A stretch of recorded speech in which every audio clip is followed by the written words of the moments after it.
চিকিৎসায় মানুষ মারা যায় তা নিয়ে পার্লামেন্টে কোনো কথা হয় না। নদীতে বাঁধ দেওয়ার জন্য কথা নাই, খাল খনন নিয়ে ব্যস্ত। খাল খনন আমরাও চাই, কিন্তু নদীতে বাঁধ দিতে হবে আগে। আজকে নদীতে বাঁধ দেওয়ার ব্যবস্থা নাই। আমি বিএনপি বুঝি না, আমি আওয়ামী লীগ বুঝি না, জামাত বুঝি না, এনসিপি বুঝি না। এই দেশের রিকশাওয়ালা, ব্যাংক শ্রমিক, কৃষক শ্রমিক, এই দেশের অসহায় মানুষ যদি তাদের অধিকার না পায়, আমি কোন দলের দালালি করতে পারবো না। আমি কোন দলের বিরুদ্ধ বলি না, পক্ষ বলি না।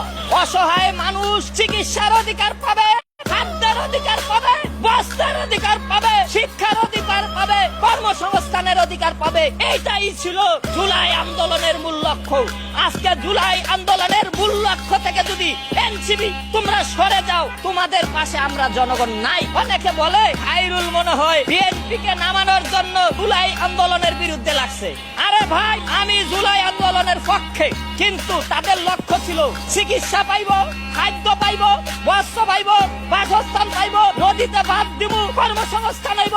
এইটা আমাদের জুলাই আন্দোলনের লক্ষ্য ছিল। কিন্তু পার্লামেন্টে দাঁড়াইয়া কেউ এই কথা বলে না। আজকে জনতার পার্লামেন্ট, রাজপথে দাঁড়ায় আবার কেন আমরা রাজপথে নামতে হচ্ছে?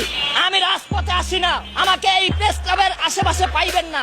আজকে সাংবাদিক ভাই উপস্থিত, সামনে পাইছেন দেখে আমারে পাইছেন। আমার বাড়ি আব্দুল্লাহপুর, কেরানীগঞ্জ ছাড়া আমাকে আর মাঠে পাইবেন না। কারণ প্রতারক, ওরা প্রতারক। ওরা অসহায় মানুষের চিকিৎসার অধিকারের কথা পার্লামেন্টে তুলে ধরে না।